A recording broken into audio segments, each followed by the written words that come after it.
Oi, meninos, tudo bem com vocês? E aí, como é que foi a semana, o feriado? Então, ontem foi feriado, né? Deu para descansar a cabeça ou estudaram bastante? Então, gente, olhem só, nosso conteúdo dessa semana é sobre ecologia, tá bom? Nós vamos trabalhar o módulo 1 do livro 1, tá? E aí, como de costume, então, eu sempre gosto de deixar com vocês o sumário para que vocês possam acompanhar, né, bem certinho todos os tópicos que serão abordados nessa videoaula, ok? Então, gente, nós vamos falar um pouquinho sobre a introdução da ecologia, né? Depois nós vamos começar a falar sobre os conceitos, como eu falei, chave, né? Tipo, nível de organização dos seres vivos, como população, comunidade, ecossistema, biosfera. Também vamos falar sobre habitat, nicho ecológico, os diferentes níveis trópicos e a relação com a cadeia e a teia alimentar, tá bom? Então, nossa aula vai ser bastante conceitual, ok? Gente, olhem só, sobre a ecologia. A ecologia, o significado significa, então, o significado, perdão, da palavra traz consigo o início, que é do grego e fala sobre casa, propriedade familiar, lugar de habitação, tá? Então, eco seria oriundo de oikos, né? Que significa, então, tudo isso que eu falei. E logos, como você sabe, né, é o estudo. Então, é o estudo da casa. Não somente isso, mas de toda a interação que existe com a casa, né, com o meio ambiente, né, com o lugar onde se habita, ok? E a ecologia, ela está presente não de forma explícita, então, há muito tempo, desde Aristóteles, Darwin também, que classificou os seres e tudo mais.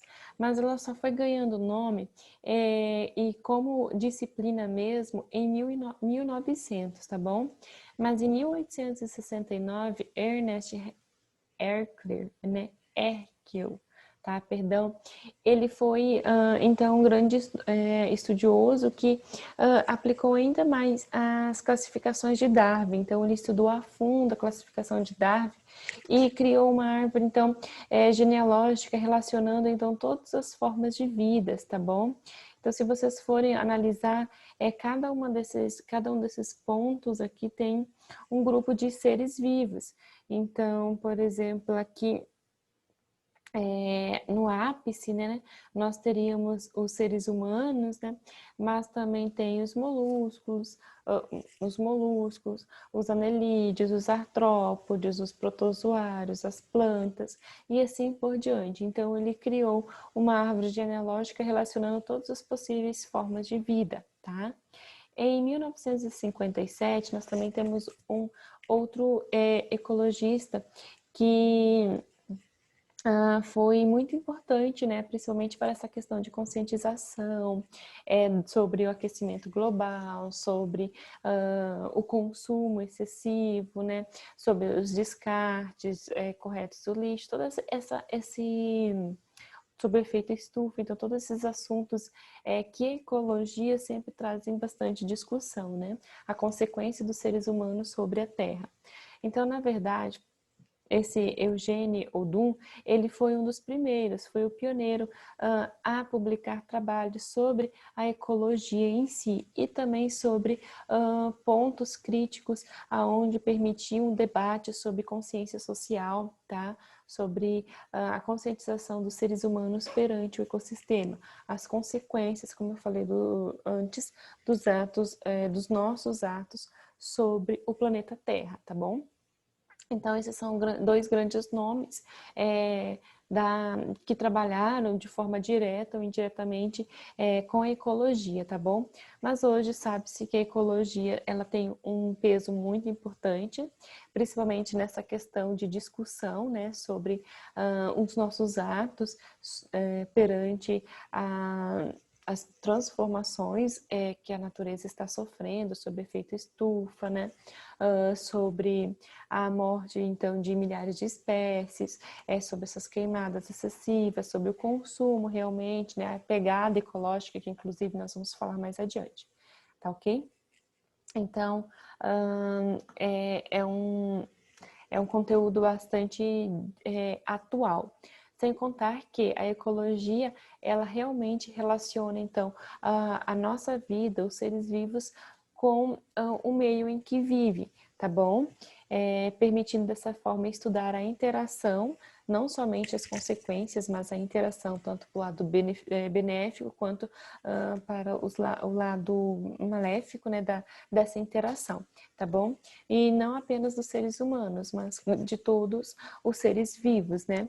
Então, ela consegue avaliar todas essas características.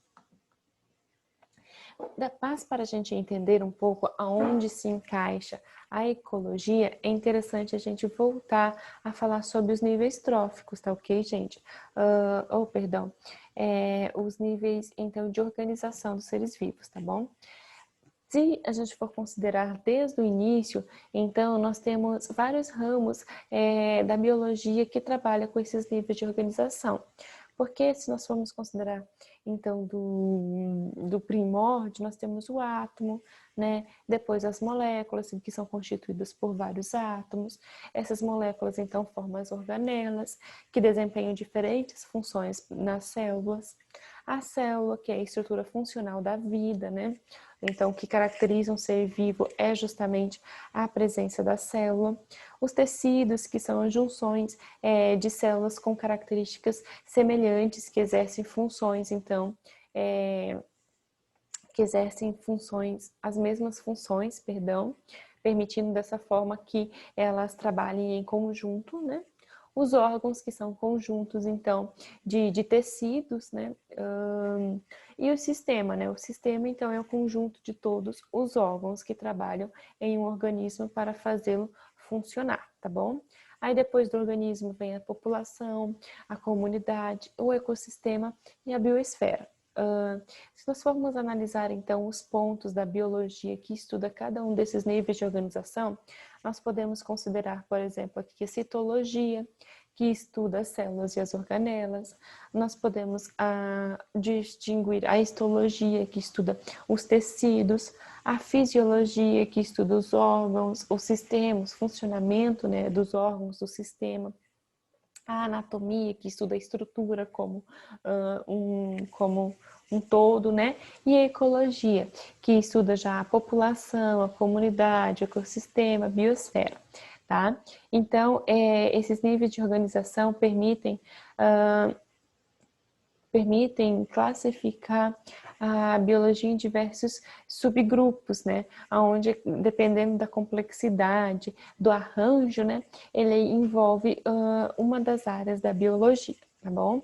E no momento nós vamos trabalhar com ecologia, que trabalha a partir do organismo em diante. Anteriormente, então, a gente já falou um pouquinho sobre a citologia, né? Vamos falar um pouco sobre histologia, vamos falar um pouco sobre fisiologia e tudo mais, tá bom? Mas hoje nós vamos trabalhar somente com a parte da ecologia, que parte do organismo em diante, né? A interação dos seres vivos com o meio. Então, gente, dentro do organismo, então, um organismo, se nós formos considerar, um ser, né, de uma determinada espécie que tem capacidade de se reproduzir, né? Espécies sempre são seres que apresentam características semelhantes, passíveis de se reproduzir, né? E criar descendentes férteis. Até aí tudo bem. E aí, se a gente for conceituar, então, a população, a comunidade dos níveis de organização, a população, ela seria o conjunto de indivíduos ou de espécies, o conjunto de indivíduos daquela mesma espécie que vivem em determinada área, tá bom? E esse conjunto de indivíduos, como eles são da mesma espécie, eles possuem a capacidade de se reproduzirem e possuírem descendentes férteis, tá bom? Então, a população poderia ser, como nós, né, a população seres humanos, vamos considerar, então, a população de um determinado grupo de animal, vamos considerar o gado, né? Então, a população de um gado, de gado, no caso, a população de determinado tipo de árvore, de araucárias, vamos considerar Então, são aqueles grupos de indivíduos da mesma espécie, seja animal, seja vegetal, que possuem a capacidade de se reproduzirem e criar descendentes férteis, tá bom? E ocupam um determinado local e um determinado tempo, tá? Depois, então, quando se junta essas diferentes populações, nós temos as comunidades, que também pode ser chamada de biocenose, tá bom? Que é justamente a junção, conjunto de várias populações que vivem naquele determinado ambiente, naquele determinado ecossistema, né? E que mantém, querendo ou não, uma interdependência. Elas não conseguem viver de forma isolada, tá ok? Então, as comunidades são as junções das populações daquela determinada área que exige uma relação, né, uma interdependência, seja como produtora de alimentos, né, seja como produtora de matéria orgânica e tudo mais, tá bom? Então, essa seria a principal diferença, né? Seria as diferenças entre população e comunidade. Comunidade é o conjunto de populações. População é o conjunto, vários indivíduos da mesma espécie habitando determinado local e em determinado tempo, tá? Ainda, gente, se nós formos considerar as comunidades, nós temos comunidades aquáticas, comunidades terrestres, né? As terrestres, querendo ou não, a comunidade terrestre, ela é bastante diversificada, né? E a aquática, ela é dividida em 3 grandes grupos: os plânctons, os bêntons e os néctons, né? Então, esses grupos, eles distribuem os seres que vivem no ambiente aquático, assim como existe, né, no ambiente terrestre suas subdivisões. Se nós formos considerar os plânctons, nós estamos falando daqueles seres produtores, tá bom? Principalmente produtores, que vivem na superfície, tá? Vive na superfície, então, da água, né? Seja água salgada, água doce, né? De vida marinha ou de vida marinha ou de rios, né? Depende qual seria o meio aquático, tá bom? Os plânctons sempre estarão na parte superior, na parte próxima à luz, tá bom? E normalmente eles são carregados passivamente pelas correntezas, tá?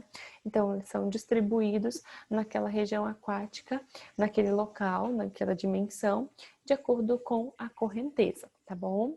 E eles podem ser classificados em fitoplânctons e zooplânctons. Isso é importante porque, os fitoplânctons, eles são os produtores, eles produzem a energia. São aquelas cianobactérias, as algas fotossintetizantes, tá bom? São aqueles micro-organismos capazes de produzir seu próprio alimento, tá? São os autotróficos. Já o zooplâncton, que também faz parte dos plânctons, são pequenos crustáceos, pequenas larvas de peixes, né? São pequenos animais microscópicos também, tá bom? Que fazem parte, então, do plâncton que fica submerso, né? Na superfície, ok? Depois, então, no lado oposto, né, nós temos os bêntons. Os bêntons, eles não ficam na parte superior, eles sim ficam na parte profunda. Eles ficam fixos em alguns substratos ou movendo-se no solo aquático, né? Por exemplo, os poríferos. Os poríferos são seres sésseis, né? As esponjas do mar, elas vivem na parte inferior, né? Na parte inferior dos oceanos, vamos considerar assim, e ali elas se reproduzem e tudo mais, mas ficam sempre sésseis, exceto quando liberam a larva, né? Para reprodução. Já outra forma, então, de seres que são classificados como bêntos, bentos, no caso, seriam aqueles que se movem no fundo do oceano, como a estrela do mar, né? Que são aqueles seres errantes, ou aqueles que permanecem enterrados, tá ok? No leito oceânico, que podem ser também chamados de sedentários. Então, eles vivem escondidos dentro, embaixo da areia, né? Normalmente do oceano, tá bom? Ou seja, na parte inferior da vida marítima, né? Parte superior o plâncton, na parte inferior os bêntons. E aí tem os néctons. Os néctons são aqueles seres que possuem a capacidade de nadar ativamente, seja mamíferos, tá? Como baleia, golfinho ou peixes, né? Que superam a força da correnteza. Então, eles se locomovem ativamente, eles que decidem de acordo com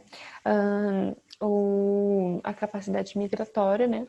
E de acordo com as temperaturas, os ventos e tudo mais, os locais aonde eles vão migrar, né? Ou para reprodução e tudo mais, tá ok? Então, os plânctons, os bêntons e os néctons, eles são as comunidades, né? Da vida aquática, tá bom? A comunidade que fica na superfície seria os plânctons, que fica na parte inferior seria os bêntons, e aqueles que têm capacidade de se locomover ativamente seriam, então, os constituintes do nécton, tá ok? Que são várias populações que habitam, então, o mesmo local em um determinado ambiente, em um determinado tempo, perdão. Depois, então, a junção, melhor dizendo, de toda a comunidade formam um ecossistema. Só que o ecossistema não é apenas a junção da comunidade, e sim a associação das estruturas dos organismos bióticos com os abióticos, ou seja, os seres vivos com estruturas, com compostos, então, vivos, né? Vamos considerar assim, não vivos, como ar, gases, vamos colocar gases como CO2, oxigênio, vamos ver o que mais. A chuva, o sol, né? Isso são compostos abióticos do ecossistema, tá bom? Então, gente, o ecossistema, ele é a base, ele é a estrutura básica do estudo da ecologia. Porque, como eu falei para vocês, eles têm a capacidade, então, de incluir, além dos seres vivos, aqueles não vivos, né, ou avivos. Avaliando essa interação, né, essa junção, como é que se comportam ambos trabalhando em conjunto. Então, ele estuda essa relação entre a energia, a temperatura, as precipitações, o vento, os gases, como eu falei para vocês, com os seres vivos, tá bom? E esses ecossistemas podem ser formados em rios, em lagos, oceanos, ou no deserto, campos, florestas, etc. Então, né? Então, essa junção dessas comunidades com as estruturas, com os componentes abióticos, tá? E a relação que existe entre eles formaria, assim, um ecossistema, tá bom? E ainda, gente, é válido lembrar que a junção, ou melhor dizendo, a união, vamos considerar assim, que a união entre dois ecossistemas, a transição entre dois ecossistemas, ela não acontece de forma abrupta. Então, acabou aqui a floresta, e aqui a floresta, vamos colocar aqui o exemplo que está aqui no slide, né? As florestas decíduas que perdem as folhas no inverno e tudo mais, e para começar o campo, tipo 8 e 80. Não existe isso. Existe uma área de transição. Normalmente essa área de transição ela é muito rica em biodiversidade. Por quê? Porque junta características tanto de um ecossistema com outro ecossistema, tá bom? Ampliando muito o número de espécies que vivem naquela região, tá? E essa região de transição, então, ela é chamada de ecótonos, tá bom? Como, por exemplo, a manguezal é um ecótono, tá? Que é a transição entre o ecossistema aquático e o ecossistema terrestre. Um exemplo, tá? Então, nada mais é do que aquela área de transição entre dois ecossistemas e muito rico, então, com uma variedade de espécies extremamente rica, porque junta, como eu falei, as características de ambos os ecossistemas, né? Então, essas regiões de transição, elas são chamadas de ecótonos, tá bom? Ou ecótono no singular, tá? como mostra aqui o ecossistema campo e aqui o floresta decíduo, né, que perdem as folhas no inverno. E a região de transição, então, recebe características, então, um pouco desta floresta, desse ecossistema, com um pouquinho também do outro ecossistema, aumentando, assim, muito a biodiversidade, tá? Depois, então, gente, a junção de todos os ecossistemas forma a biosfera, tá? Ou seja, a biosfera compreende todos os locais onde existe vida, onde há seres vivos. E ela pode ser dividida em 3 grupos. A atmosfera, onde tem a presença, então, de gases. A litosfera, onde seria a Terra, né? E a hidrosfera, onde seria a água, tá bom? Então, a biosfera ela é dividida nesses 3 grupos, caracterizando cada um deles diferentes ecossistemas, né? Com vários ecossistemas ali presentes. E o nome biosfera vem, claro, da esfera, que a Terra se lembra muito a uma esfera, e bio da vida, né? E aí, junto com a biosfera, a gente tem bastante nomes interessantes de serem frisados, tá bom? Por exemplo, bioma. Bioma, gente, ele não é sinônimo de ecossistema, tá? E sim um conjunto de ecossistemas que apresentam características fisionômicas, tá bom? E climáticas semelhantes, como Mata Atlântica, tá? Que pode ter vários ecossistemas ali presente, a floresta das araucárias, deixa eu ver o que mais.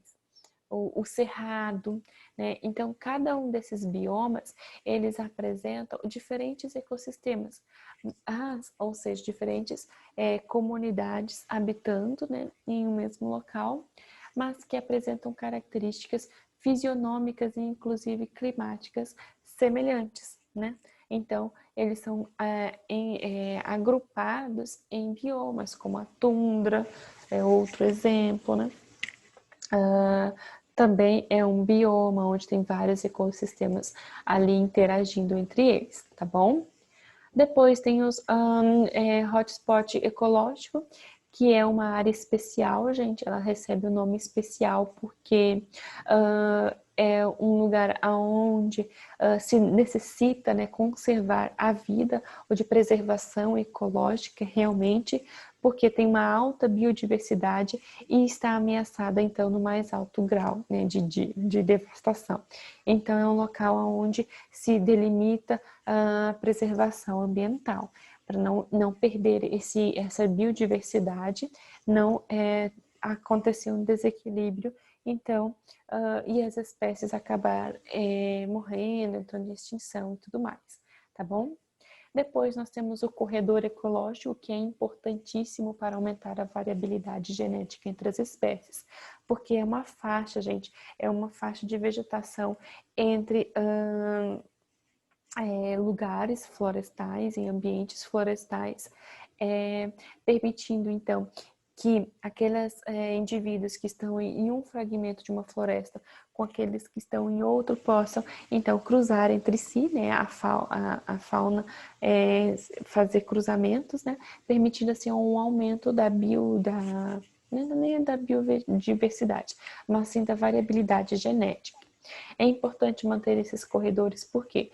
Porque, como eu falei, né, permite essa conexão com esses fragmentos florestais, já que o ser humano, para consumo, né, acaba devastando, às vezes até mais, né, acaba devastando em grandes quantidades, né, a terra para plantios, né, para trabalhos, para serviços de agropecuária e tudo mais.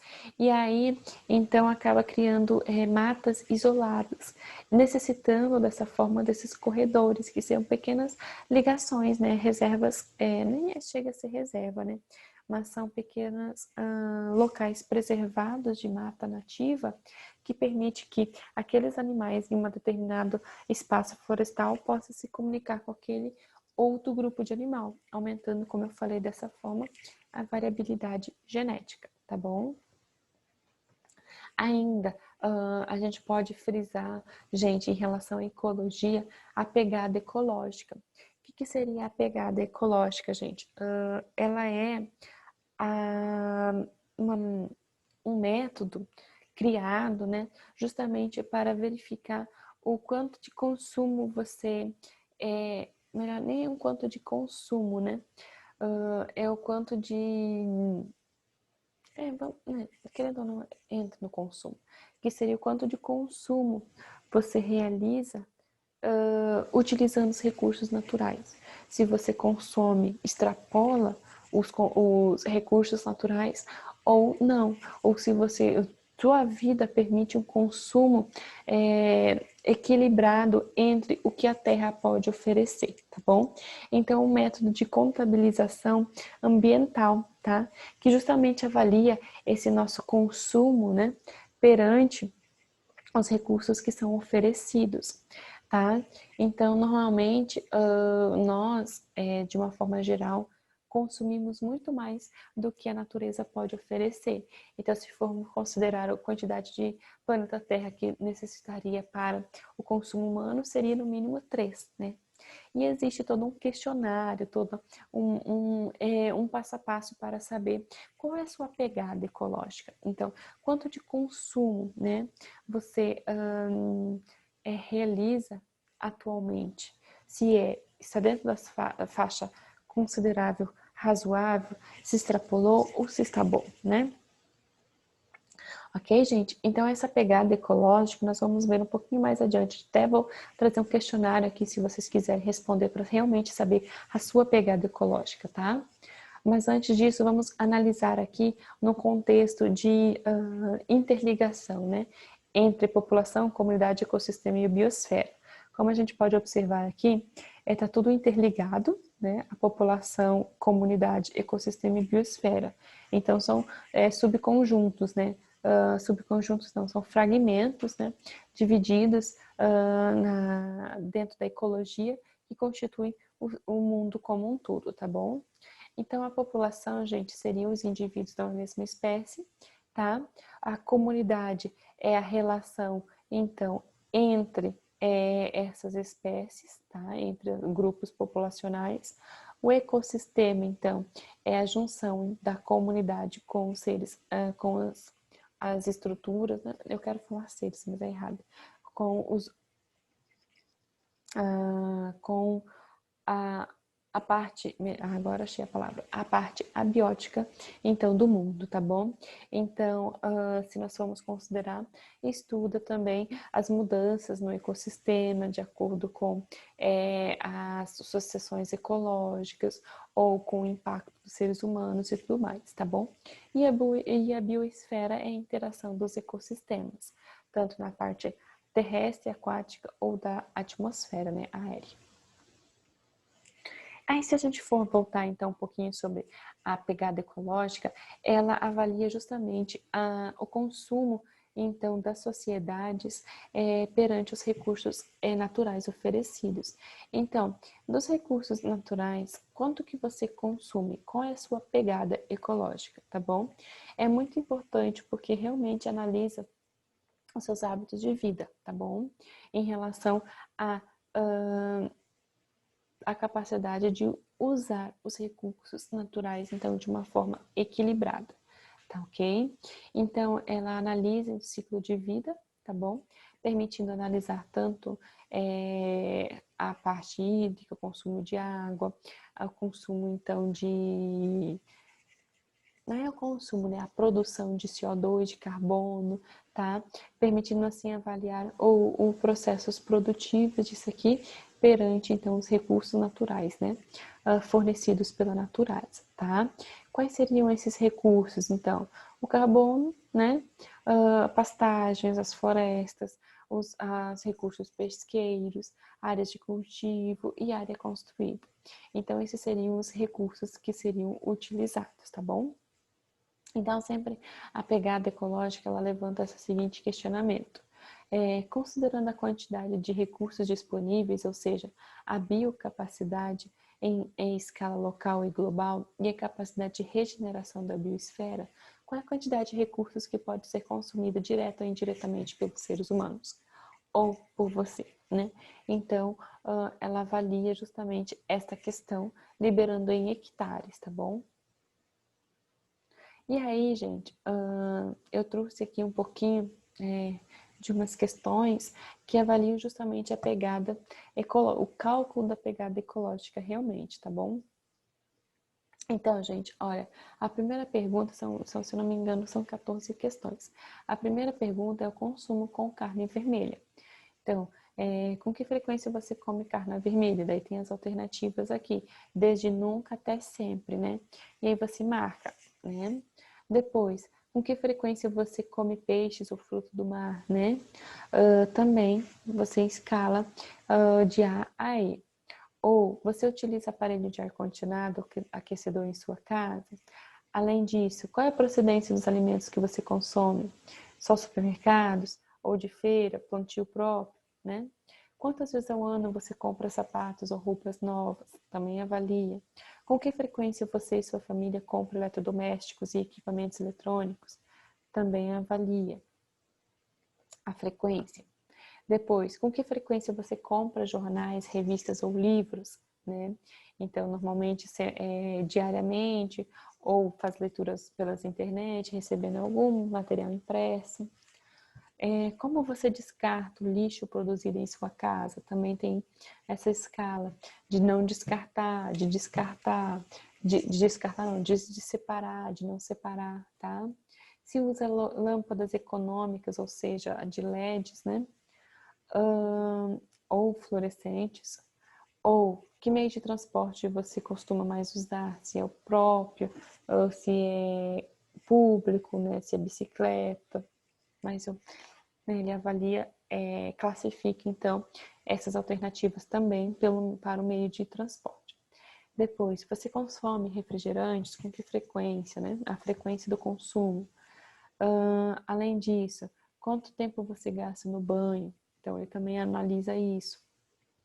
Ou quantas horas aproximadamente você gasta viajando por ano? Além disso, qual a quantidade de...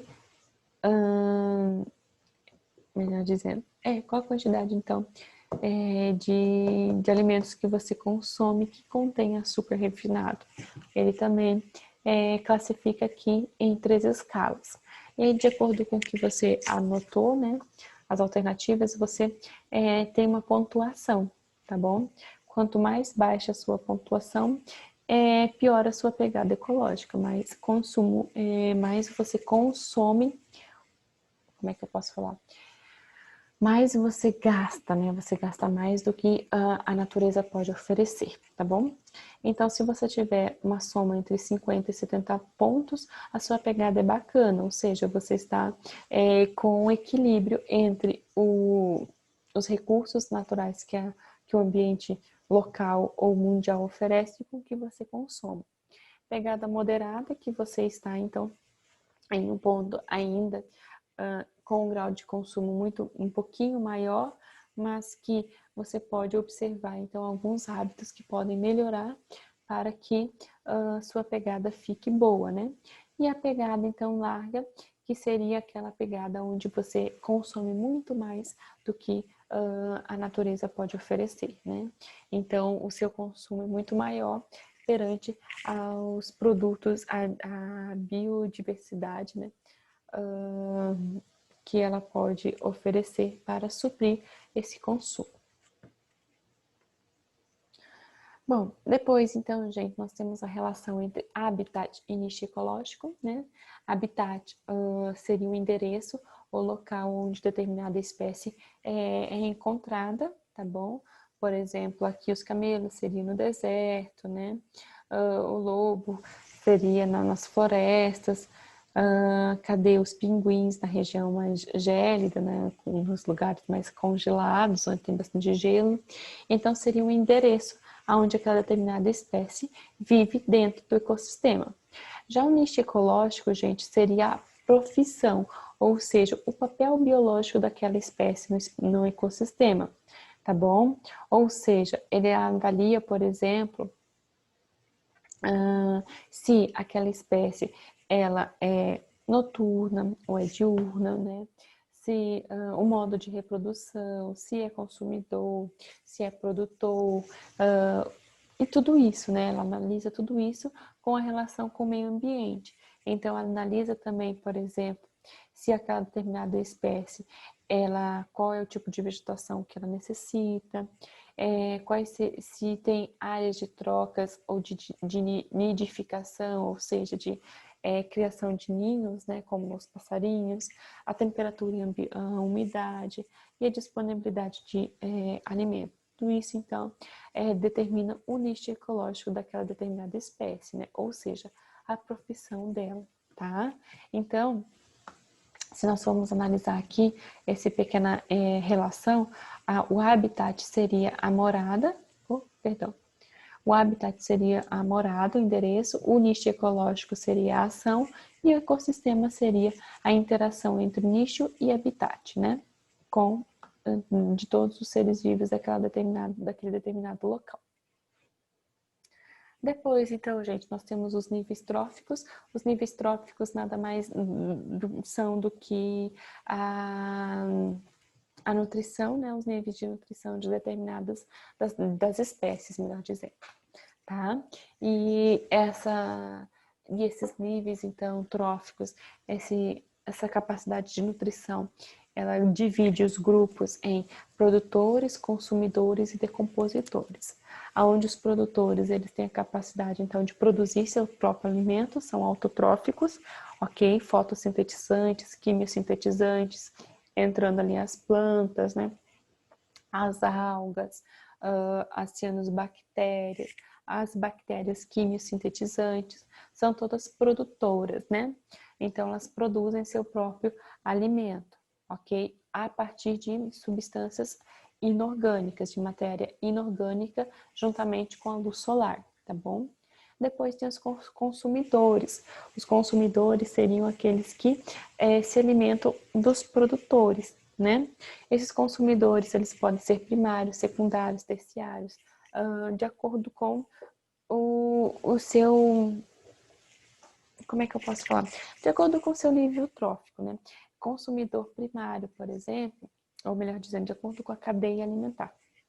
Consumidor primário, por exemplo, é aquele que se alimenta do produtor. Consumidor secundário seria aquele que se alimenta do consumidor primário, e assim sucessivamente.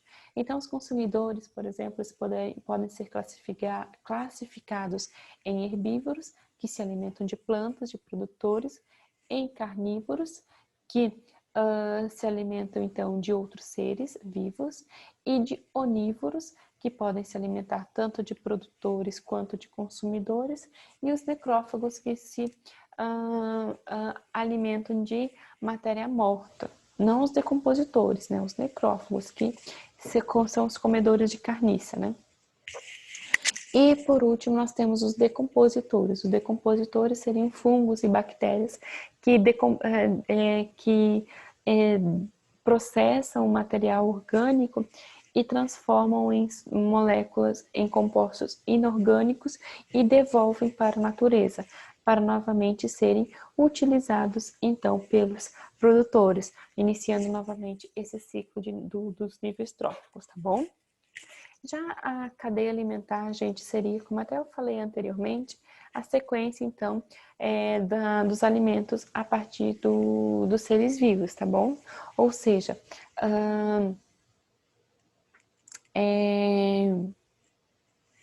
como é que eu posso falar? O que um indivíduo, por exemplo, um ser vivo, ele é de alimento para o outro, né? Então, nós temos dentro dos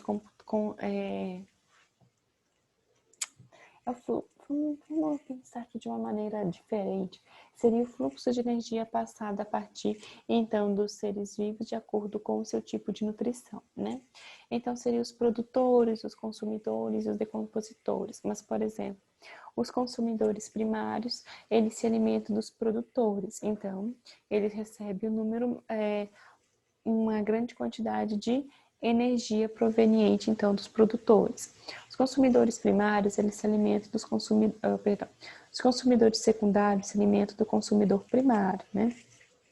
O terciário se alimenta do consumidor secundário. Se tiver um consumidor quaternário, também se alimenta de um consumidor, o antecessor, tá bom? Então, isso seria uma cadeia alimentar. O ciclo, então, a sequência, como o próprio texto diz aqui, é uma sequência de seres vivos em que um serve de alimento para o outro. E por último, então, nós temos os decompositores que digerem, que degradam aquela matéria orgânica, transformando ela em inorgânica e devolvendo para o meio ambiente, tá bom? Só que, gente, essa cadeia alimentar, ela não segue sempre um padrão, né? Então, eu posso ter o que é chamado de teia alimentar, que é essa interação dos seres vivos dentro de um ecossistema, formando assim inúmeras cadeias alimentares. Então, o consumidor, ele pode exercer um papel de consumidor primário, secundário, terciário, quaternário, por exemplo, tá bom? De acordo com a posição, então, que ele está dentro do ecossistema, né? Aqui, gente, então, nós podemos observar que os produtores sempre serão produtores, tá? Sempre serão o primeiro, isso não adianta. A zebra, então, ela serve como consumidor primário, né? Aqui, já a onça, nesse caso aqui, que se alimentou da zebra, perdão, ela seria um consumidor secundário. Mas, se porventura ela acabar ingerindo, vamos ver aqui, gente, a raposa que se alimentou do rato que comeu aqui a plantinha, que eu não consigo identificar o nome, então ela é um consumidor terciário, de terceira ordem. Por quê? Porque ela se alimentou de um consumidor secundário, que se alimentou de um consumidor primário, que se alimentou de um produtor. Então, nesse caso, a onça, ela pode exercer tanto o papel de consumidor secundário, por exemplo, quanto de consumidor terciário, de acordo com o tipo de alimento que ela buscar, ela conseguir naquele determinado momento, tá bom? Ou seja, é muito difícil você classificar os seres vivos que se alimentam de uma única espécie. Elas, principalmente os consumidores, né, secundários em diante, elas se alimentam de diversas espécies, podendo assim fazer papel, podendo assim fazer parte de várias cadeias alimentares em diferentes fluxos, né? Como a gente pode até observar aqui também nesse exemplo aqui, que os produtores sempre serão os produtores, eu não posso mudar isso, tá? Então, eles sempre serão o primeiro na cadeia alimentar, sempre um produtor. Depois nós temos os consumidores primários, que são os herbívoros se alimentando destes, né? Mas aí os consumidores secundários, eles podem mudar, por exemplo, a raposa que se alimentou do coelho. Nesse momento, ela é um consumidor secundário, mas ela pode se transformar, por exemplo, no consumidor terciário por se alimentar de um perdiz, que é um consumidor secundário, que se alimenta de um gafanhoto, que é um consumidor primário, pois se alimenta de um produtor, que é uma planta, tá bom? Então, a raposa, ela assumiu várias posições, diferentes posições dentro do ecossistema perante a cadeia alimentar, tá bom? Ok, gente? Espero que vocês tenham entendido. Então, é bastante conceito, exige que vocês façam um fluxograma bem legal, tá? Mas qualquer dúvida, vocês podem entrar em contato. Aí eu trouxe essas questõezinhas aqui, são 3 pequenas questões para a gente trabalhar em cima desse conteúdo, tá? Nessa questão aqui, gente, eles trabalham então com 3 subdivisões. 3 não, né? 6 conceitos de população, comunidade, ecossistema, recurso, habitat e nicho ecológico, onde vocês têm que relacionar esses termos aqui com suas respectivas funções, tá bom? Então, gente, olhem só. Aqui, em relação ao item 1, o que o item 1 diz? Fatores ambientais usados diretamente pelos seres vivos. Isso se enquadraria em quê? População? Vamos lá. O que seria a população? População é o conjunto de indivíduos de uma mesma espécie que habitam um determinado local e tem capacidade de se reproduzir e produzir indivíduos férteis, certo? Depois, comunidade. Comunidade é o grupo, um grupo de indivíduos de diferentes espécies que habitam um determinado local, né? Ecossistema é a interação dos seres vivos com seres com estruturas não vivas, né? Com o abiótico, tá? Então, essa é a interação dos seres vivos com não vivos. Habitat. Eu falei recursos, né? Mas vamos lá. Habitat. Habitat é o endereço, o local onde os seres vivos moram. Nicho ecológico é o emprego, é a ação dos seres vivos perante ao ecossistema, né? Perante, então, o ambiente onde eles vivem, né? E os recursos, gente? Recursos nada mais é do que realmente o item 1, que seriam aqueles fatores ambientais usados pelos seres vivos, ou seja, seria a parte abiótica do ecossistema, tá bom? 2. Espaço físico onde um animal vive e que contém seu ambiente. Bom, esse espaço é o endereço, ou seja, é o habitat, né? 3. Populações de diferentes espécies coexistindo, ou seja, comunidade. 4. O papel de um organismo em uma comunidade ecológica, seu emprego. Quem é quem? Qual é a nomenclatura, o termo, então, ecológico que trabalha com o emprego das espécies? É o nicho, né? Ou seja, é a ação daquela espécie num determinado ecossistema. Todas as populações de uma comunidade acrescidas em seu ambiente físico, ou seja, parte viva e não viva, ecossistema, tá bom? Animais de uma mesma espécie coexistindo em grupos, ou seja, população, né? Grupo populacional de uma mesma espécie, ok? Que são de uma mesma espécie, né? Redundante falar grupo populacional coexistindo de uma mesma espécie. Não, populações, no termo da ecologia, seria indivíduos da mesma espécie, né? Então, se nós formos relacionar aqui, nós teríamos a alternativa A como resposta correta, tá bom? Depois, gente, nós temos... deixa eu mudar o slide. Nós temos essas outras duas questões aqui, tá? Uma que fala sobre os pernilongos, vamos lá. É no crepúsculo ou à noite que eles atacam, ou melhor, elas. O pernilongo macho alimenta-se principalmente de néctar ou seiva vegetal, mas a fêmea precisa de um complemento de proteínas em sua dieta para a produção de ovos. Para isso, o sangue de mamíferos, inclusive do homem, ou de aves e até de anfíbios, é uma fonte ideal. Então as fêmeas atacam como vampiras. Nesse contexto, apesar de serem da mesma espécie, é possível afirmar que machos e fêmeas de pernilongos ocupam diferentes, ou seja, eles exercem diferentes funções em um determinado meio ambiente, mesmo sendo de uma mesma espécie, uma mesma população, vivendo em um mesmo ambiente, em um mesmo habitat. Então, eles ocupam nichos ecológicos diferentes, tá? Depois, então a resposta correta seria A, tá bom? Depois, a próxima questão que eu trouxe para vocês tem uma pequena charge, né? Da Mafalda, que traz o seguinte questionamento. Tenho de que fazer uma redação sobre a vaca.